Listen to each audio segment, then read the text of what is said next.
आज बाजार smart system से भरे पड़े हैं। ये हमारी जरूरतों को समझते हैं और उसी हिसाब से अपनी सेवाएं देने को तैयार रहते हैं। जैसे कि आपके स्मार्ट कार, इसे पार्क करने पर ये आपसे इंटरेक्ट करती है। घर के किसी स्मार्ट डिवाइस का उदाहरण भी ले सकते हैं। घर में दाखिल होते ही ये आपकी मौजूदगी को महसूस करते हुए कमरे के तापमान की जानकारी देते हैं। ये सब सीपीएस यानी साइबर फिजिकल प्रणालियों से संचालित होते हैं, जो कि इंजीनियरिंग सिस्टम का एक नया वर्ग है जो संगणना और भौतिक प्रक्रियाओं को एकीकृत करता है।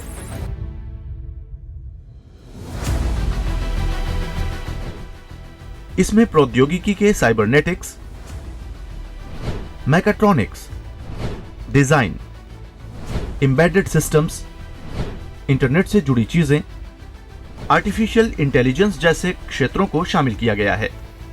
कुछ क्षेत्र पहले से ही सीपीएस का लाभ उठा रहे हैं, जैसे कि medical monitoring, process control systems, robotic systems और ऑटोमेटिक पायलट एवियोनिक्स।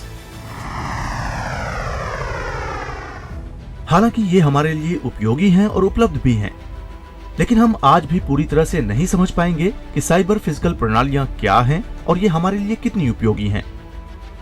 तो आज हम साइबर फिजिकल प्रणालियों की दुनिया को जानने और समझने की एक यात्रा पर हैं।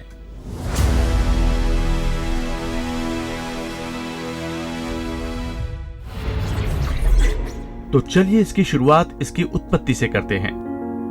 डॉक्टर हेलेन गिल, जो कि अमेरिका के नेशनल साइंस फाउंडेशन में कंप्यूटर और इंफॉर्मेशन साइंस एंड इंजीनियरिंग में विशेषज्ञ हैं, उन्होंने साइबर फिजिकल सिस्टम शब्द को गढ़ा और ये 2006 में लोकप्रिय हुआ।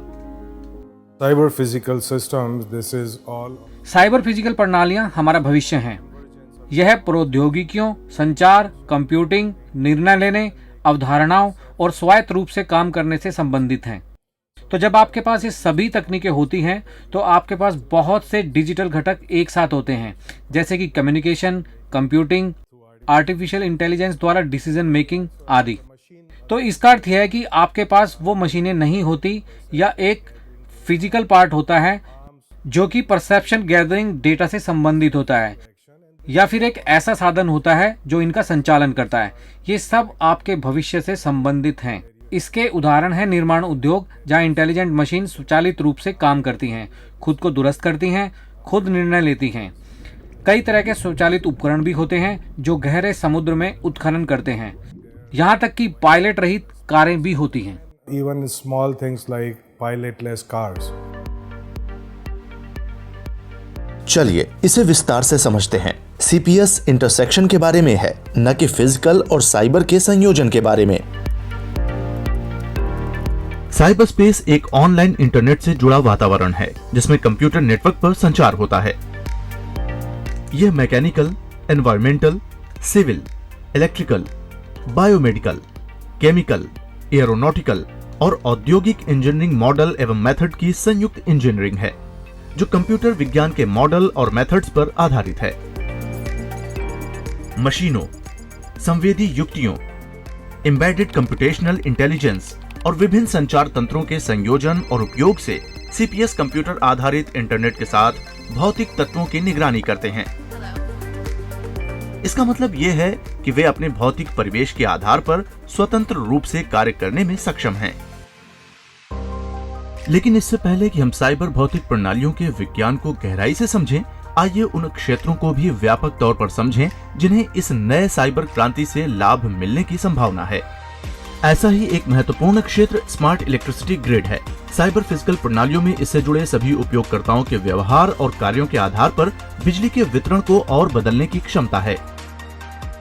बिना किसी अड़चन के इंटेलिजेंट सिस्टम से मिलने वाले लाभों में सेल्फ ऑटोमेशन और संतुलित पावर सप्लाई के कारण संबंधित क्षेत्रों में ग्राहकों की बदलती ऊर्जा आवश्यकताओं, नवीकरणीय बिजली स्रोतों को एकीकृत करने, नुकसान और सुरक्षा में कमी शामिल है।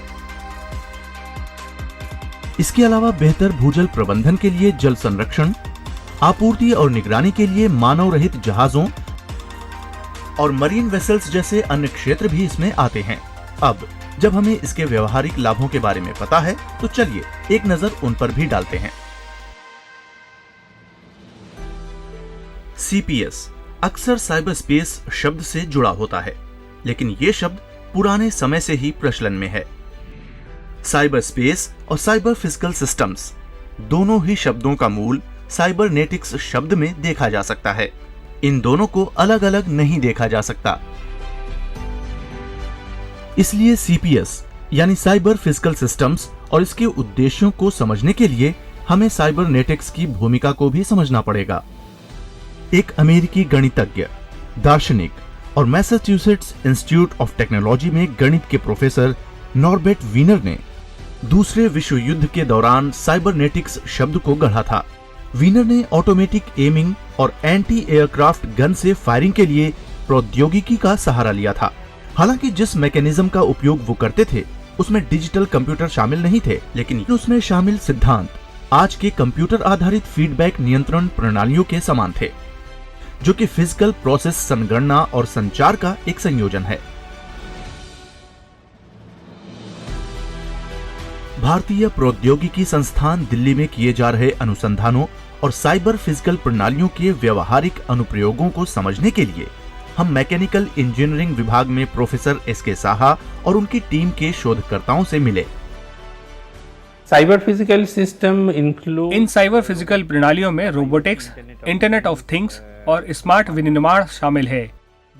यह भारत में शहरी और ग्रामीण स्थलों में जीवन को बेहतरीन बनाने के लिए जरूरी है। Urban places through tele robotics, telemedicine, जैसे कि टेली रोबोटिक्स और टेलीमेडिसिन के माध्यम से रोगी डॉक्टर के साथ लाइव मोड में बात कर सकता है। And if in case emergencies is required, आपात स्थितियों में यह मुझे और अधिक उन्नत बना सकता है, जैसे कि हमारे पास रोगियों को ले जाने के लिए एरोबोट्स हो सकते हैं। To do something, people to move from here and there, so then robots can also help doing things. इस तरह शहरों के जीवन की गुणवत्ताओं को गांव तक पहुंचाया जा सकता है। Villages and other remote places. Cyber physical प्रणालियों को प्रौद्योगिकी में बदलाव लाने वाले आदर्श भविष्य के रूप में देखा जाता है, जो कई गुना तेजी से वृद्धि और विकास कर सकते हैं।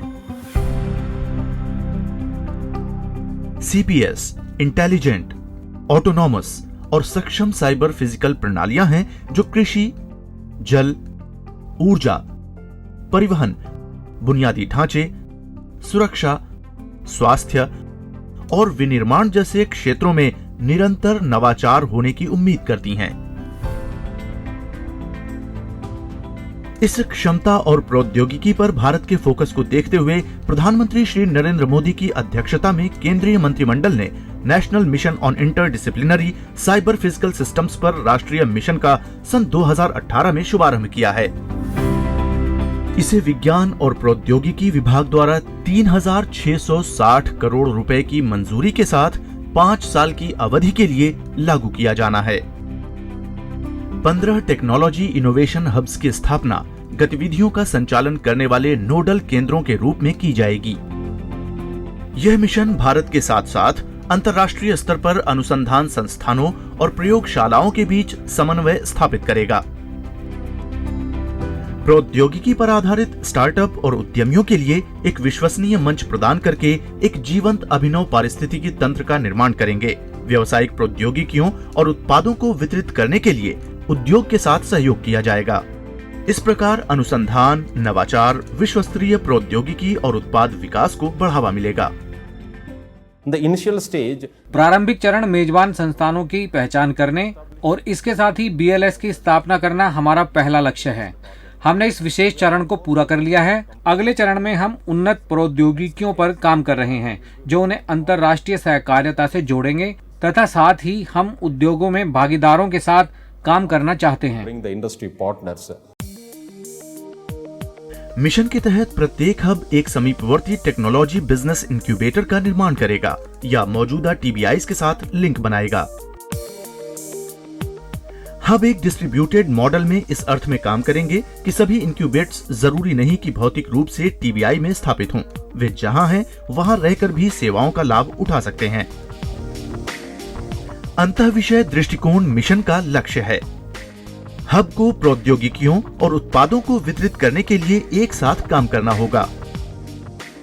वैज्ञानिक सलाहकार समिति और अंतर मंत्रालयी समन्वय समिति हब के साथ मिलकर काम करना सुनिश्चित करेगी। डीएसटी सचिव की अध्यक्षता वाली एक समन्वय समिति गठित की जाएगी, जिसमें सभी हेड्स ऑफ हब्स के सदस्यों को शामिल किया जाएगा, ताकि सहयोगपूर्ण समाधानों के विकास के लिए अनुसंधान के बेहतर परिणामों को सुनिश्चित किया जा सके। So this is not one technology that is coming. यह इकलौती तकनीक नहीं है जो उपयोग हो रही है। हमारे पास प्रौद्योगिकियों की एक सूची है, इसलिए प्रौद्योगिकी नवाचार हब इन मूलभूत तकनीकों में से एक में विशेषज्ञ होगा और ये अन्य हब के साथ मिलकर काम करेंगे And work with along with the other hubs. ताकि So that उपयोगकर्ताओं के लिए अंतिम कार्यकारी प्रौद्योगिकी उपलब्ध हो सके। इसलिए इस मिशन को पूरा करने के लिए 25 प्रौद्योगिकी नवाचार हब को मिलकर काम करना चाहिए। innovation hubs.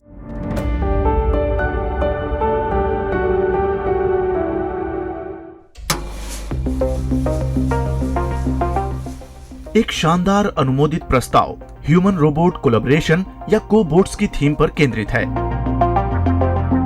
इस थीम पर काम करते हुए भारतीय प्रौद्योगिकी संस्थान दिल्ली ने बुनियादी अनुसंधान, जटिल डिजाइन प्रणाली और वाइब्रेंट एप्लीकेशन आधारित नवाचार में दक्षता के साथ एक विश्व स्तरीय तकनीकी संसाधन की कल्पना की है।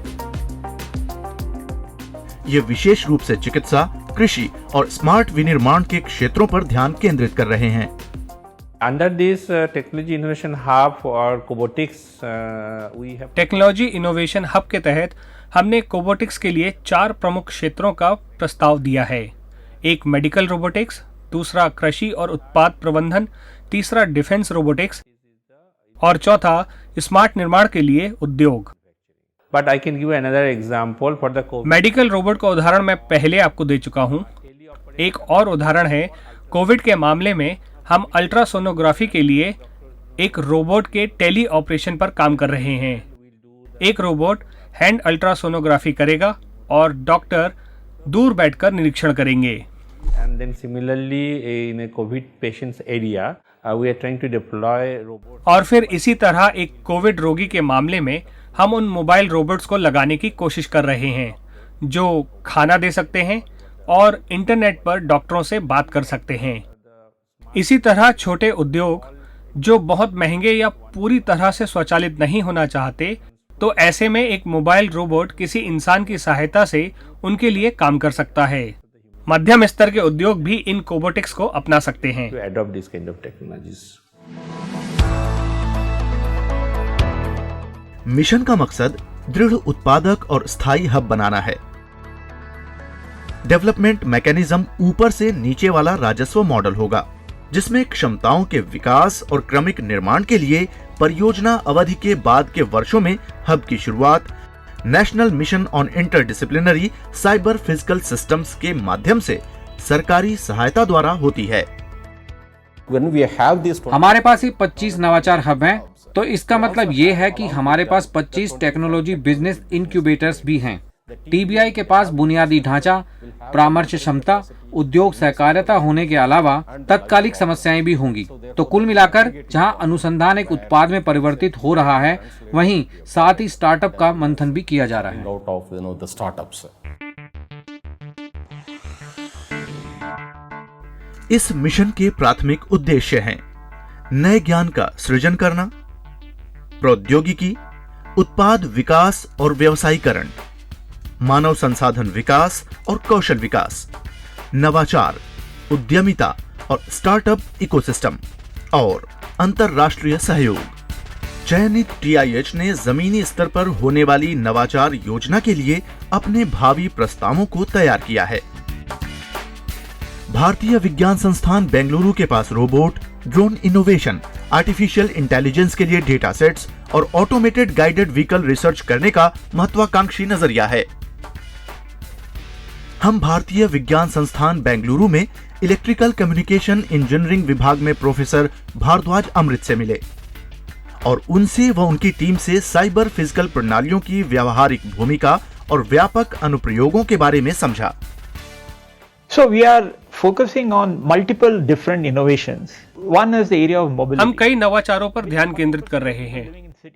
एक शहर में रहने वाले 40% लोगों से शहरों की भीड़भाड़ है, जिसमें यातायात की समस्या होती है। इससे निपटने पर हमें ध्यान लगाना होगा। आकाश और क्लास जी एयर स्पेस जमीन की सतह से 400 फीट ऊपर है। इसका हम उपयोग कर सकते हैं। हमें सोचना होगा कि हम रोडवेज या स्काईवेज का निर्माण कैसे कर सकते हैं। हम ड्रोन का सहारा ले सकते हैं जो कि हवा में सुरक्षित रूप से चारों ओर उड़ सकते हैं। Actually fly around safely and securely in this airspace. IISc में रोबोटिक्स के तकनीकी सहयोगी आदित्य वर्मा सागी भविष्य की मशीनों को विकसित करने में प्रोफेसर शर्मा के साथ मिलकर काम कर रहे हैं। वे हमें खुफिया प्रणालियों पर आधारित कई तकनीक दिखाते हैं। इस रोबोट को भारतीय विज्ञान संस्थान की प्रयोगशाला में विकसित किया गया था और इसमें हम मशीन लर्निंग और रीइंफोर्समेंट लर्निंग का पता लगाने की कोशिश कर रहे हैं।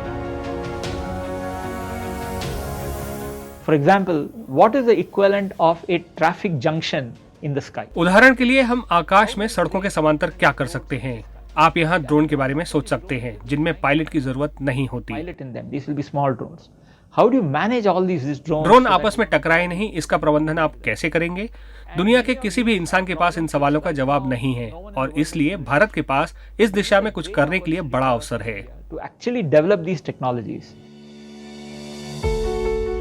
सरकार का उद्देश्य भारत के प्रमुख तकनीकी संस्थानों में साइबर फिजिकल प्रणालियों के क्षेत्र को बढ़ावा और प्रोत्साहन देना है और ऐसी कई सुपर इंटेलिजेंट मशीनों का विकास करना है जिनमें डेटा का विश्लेषण करने और जटिल समस्याओं को हल करने की क्षमता हो।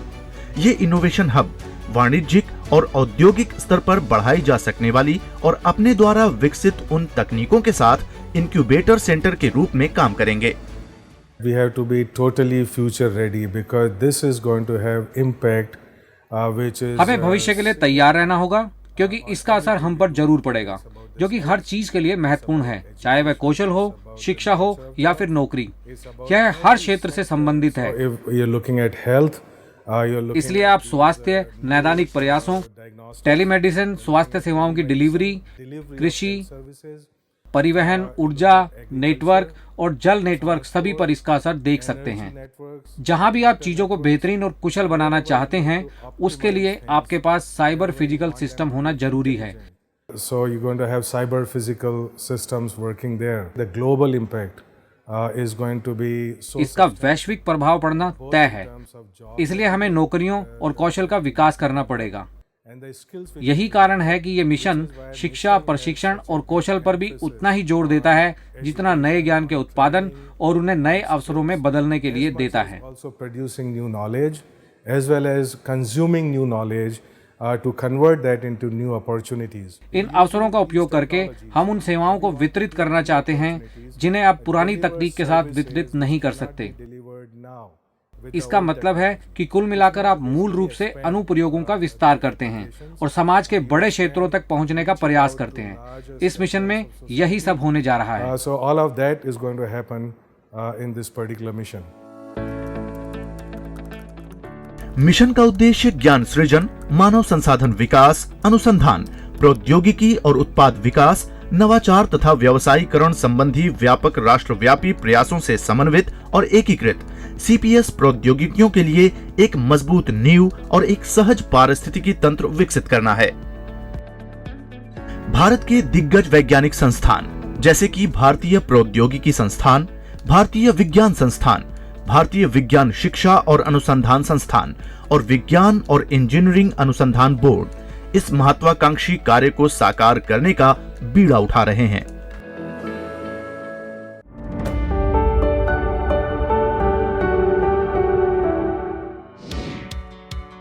मिशन निरंतर चलता रहेगा, इसलिए समन्वय संस्थान एक नेटवर्क मोड में कार्य करेंगे और उनके पास एक दूसरे के साथ से जुड़े कई फॉरवर्ड और बैकवर्ड लिंक होंगे। NMICPS के पहले चरण में 6 टेक्नोलॉजी वर्टिकल्स पर आधारित इनोवेशन हब स्थापित करने पर ध्यान केंद्रित किया गया है। कृत्रिम बुद्धिमत्ता और मशीन लर्निंग।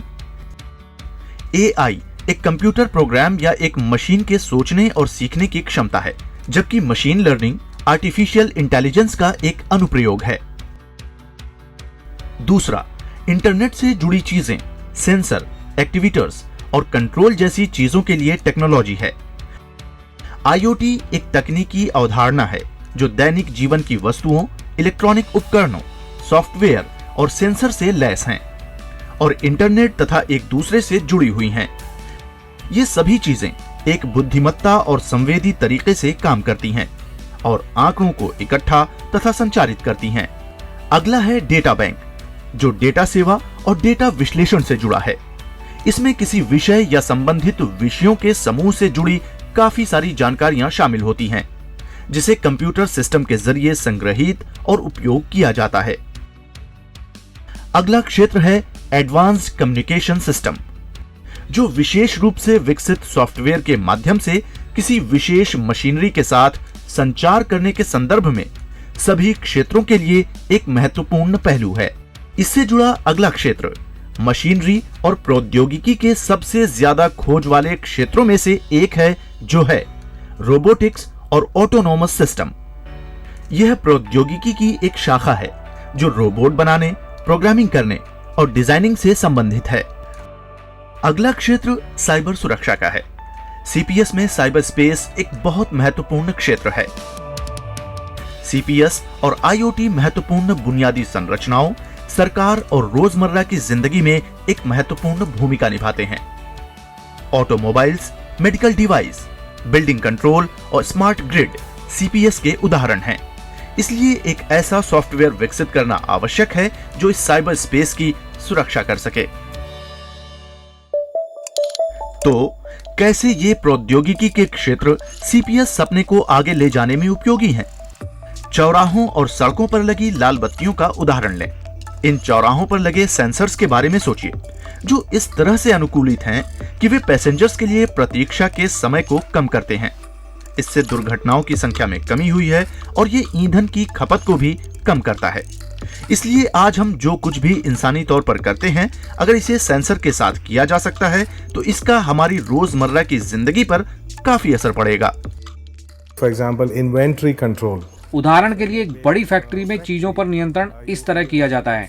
आपके पास बहुत सारी जानकारी निकल कर आ रही है You need to factor in that information. और आपको कुछ विशेष प्रकार के मॉडल बनाने के लिए उस जानकारी में तथ्य चाहिए। आपको पता होना चाहिए कि कच्चा माल कहाँ से आ रहा है, जैसे कि हम करते आए हैं।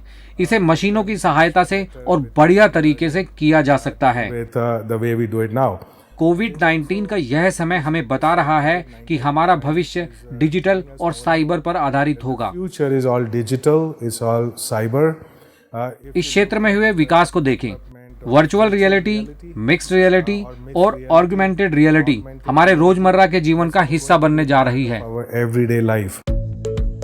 सीपीएस प्रौद्योगिकियां राष्ट्र की वैज्ञानिक, इंजीनियरिंग और नवाचारी तकनीकी क्षमताओं को एक नई दिशा प्रदान करती हैं। ये सरकार के अन्य अभियानों जैसे मेक इन इंडिया को सहयोग करती हैं।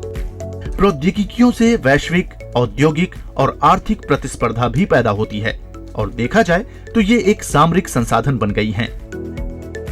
प्रस्तावित मिशन विकास के एक इंजन के रूप में कार्य करेगा, जो स्वास्थ्य, शिक्षा, ऊर्जा, पर्यावरण, कृषि, रणनीतिक सह सुरक्षा और औद्योगिक क्षेत्रों में राष्ट्रीय हितों को लाभ पहुंचाएगा। नवाचार, उद्यम और स्टार्टअप इकोसिस्टम प्रस्तावित NMICPS का एक अभिन्न अंग है। स्टार्टअप सीपीएस और संबद्ध क्षेत्रों में प्रौद्योगिकी से संबंधित नौकरियों के अवसर भी पैदा करेगा। एक अनुमान है कि इससे लघु अवधि में लगभग 40,000 और दीर्घ अवधि में लगभग 2 लाख रोजगार पैदा होंगे। I think the Atmanirbhar Bharat is a very timely initiative. मुझे लगता है कि आत्मनिर्भर भारत सरकार द्वारा की गई एक बहुत ही सामयिक पहल है। जाहिर है कि यह मेक इन इंडिया का एक भाग है। आत्मनिर्भर भारत का भाव यही है कि हम जो करते हैं उसमें आत्मनिर्भर बनना होगा। Self-reliant in what we do. And if you see our world, our society, हमारी दुनिया प्रौद्योगिकी पर बहुत कुछ निर्भर करती है और ये प्रौद्योगिकियां बड़े पैमाने पर पश्चिमी देशों द्वारा विकसित की जाती हैं। THI का विजन इसे बदलना है। science and technology to create these technology innovation hubs is to really change that. Can we actually create? क्या हम वास्तव में मूलभूत तकनीकियों का विकास कर सकते हैं और उन्हें समाज के लिए उपलब्ध करा सकते हैं? हम कुछ नई समस्याओं के बारे में बात कर रहे हैं, रोबोटिक्स, ड्रोन इत्यादि, जो हमें देश में इस तकनीक के विकास में सबसे आगे होने का एक बड़ा अवसर प्रदान करते हैं। Us in the country to actually be in the forefront of this technology development. हालांकि साइबर फिजिकल प्रणालियों को कई क्षेत्रों में लागू किया गया है, लेकिन बड़े संदर्भ में यह अभी भी अंकुरित अवस्था में है। लेकिन अभी भी इसमें असीम संभावनाएं हैं। सूचना प्रौद्योगिकी में भारतीय नेतृत्व अपने विश्व स्तर के तकनीकी संस्थानों और बहुविषयक साइबर फिजिकल प्रणालियों के राष्ट्रीय मिशन के अतिरिक्त लाभ के लिए इस तकनीकी क्रांति को आत्मसात करके और साइबर फिजिकल प्रणालियों के अनुसंधान और विकास सहित इसके व्यापक अनुप्रयोग के लिए एक वैश्विक केंद्र बन गया है।